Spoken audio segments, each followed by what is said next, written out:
Bonjour, bon matin, bon après-midi tout le monde. J'espère que ça va hyper bien. Bienvenue à mon show vidéo, audio si vous l'écoutez en format podcast. Si vous êtes en direct avec moi aujourd'hui, 8 juillet, le podcast arrive bientôt. En fait, j'attends seulement Apple qui approuve le podcast et puis on sera parti. Bienvenue aussi à ma troisième, je pense que c'est la troisième édition de Wednesday Hump Day, le jeu de mots sur l'anglais Wednesday Hump Day, mais où en fait je dédie les mercredis à parler de HubSpot finalement. Mais là c'est un sujet qui ça fait quand même longtemps que je veux en parler. Et puis évidemment ça s'applique comme tous les épisodes que j'essaie de faire, ça s'applique à tout, pas juste ceux qui utilisent HubSpot, mais vraiment là je vais aller chercher des exemples dans HubSpot spécifiquement parce que je pense qu'ils font hyper bien. Je suis peut-être un peu biaisé là-dessus, mais vous m'en direz. Vous m'en ferez savoir ce que vous pensez. Fait aujourd'hui, je vais vous parler un peu de rapport marketing. Tu sais, il y a comme deux situations problématiques quand tu es en marketing.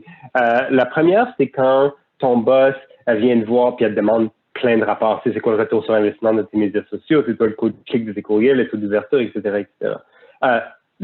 En surface, ça a l'air intéressant, mais la vraie raison pourquoi ton boss se demande ça, c'est que elle ultimement n'a pas confiance au marketing que toi et ton équipe faisaient. Donc, en fait, c'est une indication qu'il y a peut-être un problème au niveau c'est ça, comme je disais, du niveau de confiance qu'elle a envers vous autres. Fait que, bien que ça a l'air intéressant parce qu'il prête attention à ce que vous faites, c'est en effet un petit danger. Et puis sinon, l'autre situation problématique, en fait, va complètement à l'inverse, c'est quand il vous ignore complètement, quand le reste de l'entreprise vous ignore complètement, quand le dirigeant vous adresse même pas la parole, presque pas la parole à part des bonjours, puis certaines certaines conversations de base, personnelles peut-être ou quoi que ce soit, mais parle pas vraiment de marketing. Ça, c'est une indication, en fait, c'est peut-être l'autre, c'est pas l'extrême, c'est encore un manque de confiance, mais c'est une illustration différente de ce manque de confiance-là, c'est-à-dire qu'en fait, il s'en fiche complètement de ce que vous faites au marketing. Et puis, le danger dans tout ça, bien que pour certains, ça peut être intéressant, je peux faire ce que je veux, un peu la tête cachée. Une fois de temps en temps, il y a quelqu'un qui vient me voir s'il y a un enjeu, mais overall, les choses se passent bien. Mais en fait, c'est un danger parce que, justement, ça veut dire que toi et ton équipe marketing sont pas très utiles dans les yeux de la direction. Et puis de deux, ça veut probablement dire que tu n'as pas beaucoup de budget. Fait que, en fait, quand quelqu'un s'en fiche de toi complètement, c'est qu'en fait, il donne le minimum de budget pour dire qu'ils font du marketing, mais en fait, c'est vraiment pas important pour eux. Et puis alors là, dans les deux situations, l'instinct souvent du marketeur, c'est d'aller publier plein de rapports, partager plein de rapports sur ce qu'ils font, les taux de clics, les taux d'ouverture, les nombres de visites, le nombre de leads générés, etc., etc., pour essayer de contrer ou bien ce manque de confiance ou ce manque d'intérêt complet. Mais ça, en fait, c'est peut-être pas nécessairement la bonne réponse. Puis, je vais peut-être en prendre un peu des ventes, du monde des ventes que je connais. Je compare ça un peu à une objection, une certaine réticence du prospect. Quand le prospect a une réticence, qui veut pas acheter tout de suite, qui pose plein de questions, qui stagne, etc., l'instinct souvent des vendeurs ou des commerciaux, c'est en fait de rentrer avec plein d'arguments pour essayer de le convaincre le prospect que ça vaut la peine d'acheter. Puis en fait, c'est pas la bonne approche à prendre parce qu'en fait, c'est d'aller comprendre l'objection, comprendre pourquoi le prospect vous rejette en posant des questions, en allant à la source.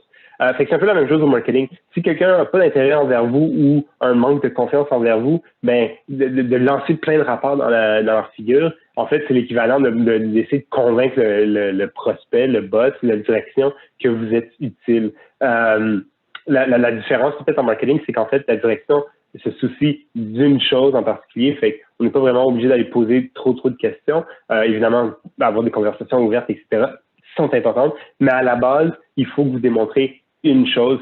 En fait, c'est super intéressant pour l'équipe de marketing parce que ça devient relativement facile de démontrer la valeur qu'on a. Et puis ça, 5 minutes plus tard, je vous dévoile le rapport numéro 1 que je trouve important dans HubSpot, c'est le rapport d'attribution. Parce que la direction se suit d'une chose, ça c'est le revenu de l'entreprise, évidemment, la profitabilité, tout ce qui est en lien avec le revenu.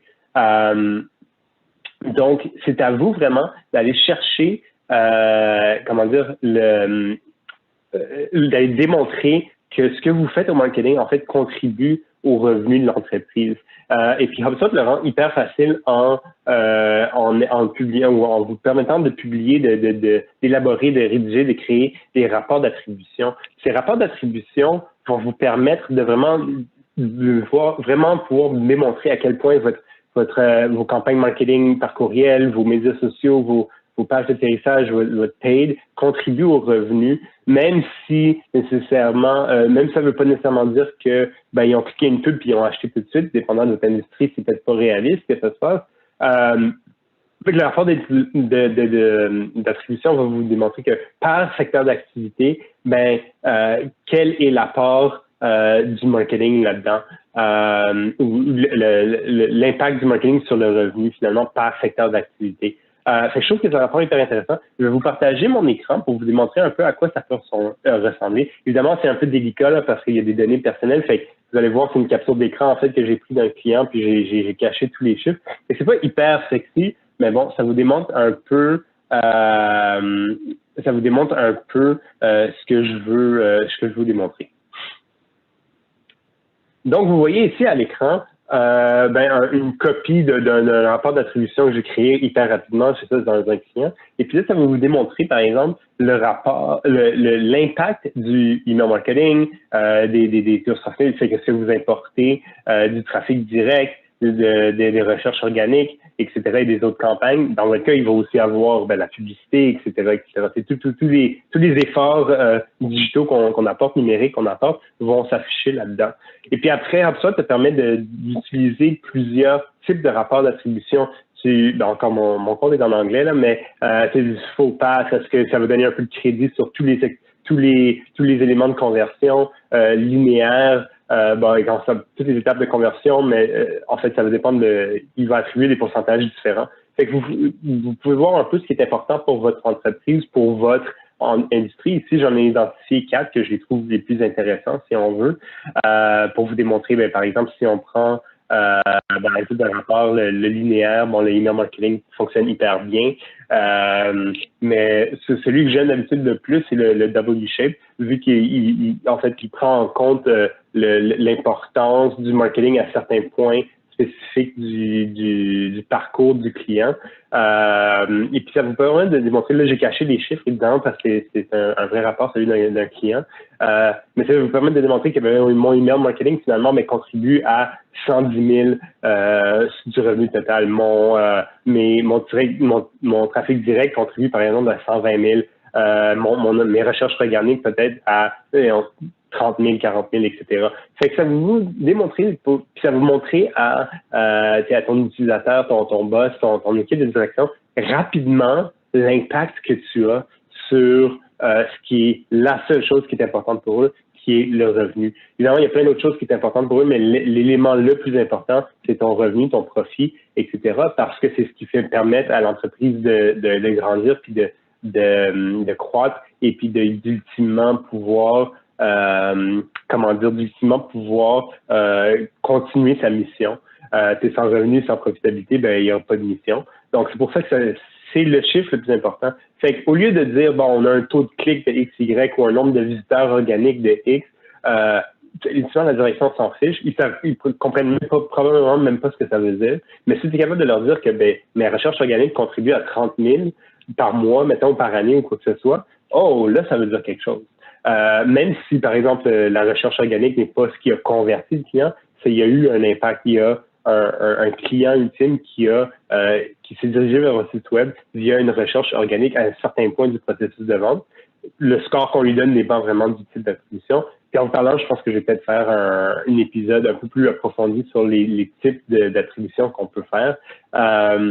Mais c'est le rapport numéro 1. Une fois que tu es capable, pourquoi c'est le rapport numéro 1? Comme je disais, de 1, c'est ce qui importe à la direction. La direction, c'est ce qui est important pour la direction. Le nombre de clics, le nombre de visites, c'est le nombre d'abonnés sur Facebook, tout ça, il y a peut-être un certain intérêt. Oh wow, ok, cool. Mais à la base, ils s'en fichent complètement. Ils savent, comme je disais tantôt, tout à l'heure, ils savent pas ce que ça veut dire. Mais ce qu'ils savent comprendre, c'est que de dire que mes courriels ont contribué à 10 000 à 100 000 sur le revenu, à 200 000, évidemment, ça dépend de vos chiffres, du type d'attribution que vous utilisez aussi. Ça, ils vont comprendre. Puis là, ils vont savoir, là, ça vaut la peine d'investir en courriel parce que si ce que je fais en ce moment rapporte 100 000, puis si on investissait plus là-dedans, si on embauchait une ressource spécifique au courriel ou aux médias sociaux ou quoi que ce soit, on va peut-être augmenter la part du revenu impacté par ces médiums-là. C'est pour ça que c'est le rapport le plus important. C'est un rapport simple, surtout dans HubSpot, à monter. C'est sûr qu'il faut regarder un peu sur l'intégrité des données, passer du temps à nettoyer la base de données pour s'assurer que tout est à jour. Mais c'est le rapport le plus important. Puis la deuxième raison pourquoi c'est que, en fait, une fois que tu es capable de démontrer que tu contribues au revenu de l'entreprise, tu es capable tu as pas mal une carte blanche ou presque pour faire tout ce que tu veux. Fait que tu veux faire plus de médias sociaux, tu veux démarrer un podcast, tu veux faire un show en direct sur YouTube, go for it. Ça ne me dérange pas. Je sais que ton marketing contribue au revenu de l'entreprise. Fait que ce que tu fais fonctionne, continue, essaie des nouvelles choses. Mais quand tu essaies de convaincre quelqu'un, il faut faire du Facebook, il faut faire du LinkedIn, il faut faire du contenu, mais tu n'es pas capable de démontrer ultimement ce que ton marketing fait pour l'entreprise, c'est là où souvent tu rencontres des non parce qu'ils ne sont pas convaincus que ce que tu fais est important ou qui fonctionne. Fait que, avant d'aller commencer à essayer de trouver plein d'autres petits projets, démontre que ton marketing fonctionne, démontre que tu contribues au revenu de l'entreprise directement ou indirectement. Là, je vous ai montré le rapport d'attribution. C'est pas toujours nécessairement pas obligé de le faire directement, uniquement avec le rapport d'attribution. Je pense que c'est le meilleur parce qu'il prend en compte tout le processus d'achat. Mais je me rappelle plutôt dans ma carrière, je sortais des documents Excel, puis on regardait tous les médiums, puis combien de livres que ça avait généré, les taux de conversion, etc. Fait que, ultimement, on regarde, ça mesurait principalement le retour sur investissement de Gmail, du médias sociaux. Fait que c'est pas idéal, mais ça commence déjà à montrer ce que le marketing fait pour l'entreprise. Puis une fois que tu as ça, comme je te dis, le reste devient de plus en plus facile. Tu peux faire presque tout ce que tu veux par la suite. C'est pour ça que je trouve que c'est le rapport numéro 1, avant de consacrer du temps à tout le reste. Le reste des rapports, c'est important pour le marketing, oui, mais les taux de clics, etc., ça te permet d'optimiser, oui, mais pour l'entreprise, pour ta direction, pour ton boss, ce qui est important, c'est le rapport d'attribution, l'impact du revenu que le marketing a sur le revenu de l'entreprise. Donc ça, j'espère que tu as trouvé cet épisode super intéressant. Ça faisait longtemps que je voulais le faire, fait que je suis content d'avoir pu finalement le faire. Et puis, pour ceux qui me regardent en direct, c'est le dernier épisode de la semaine. À partir de la semaine prochaine, on repart à 5 épisodes par semaine. Donc, j'ai hâte de pouvoir vous reparler avec plein d'invités super intéressants que j'ai réussi à booker. Fait que ça va être vraiment, vraiment le fun. Sur ce, passez une excellente journée, puis on se revoit bientôt. Merci. Bye.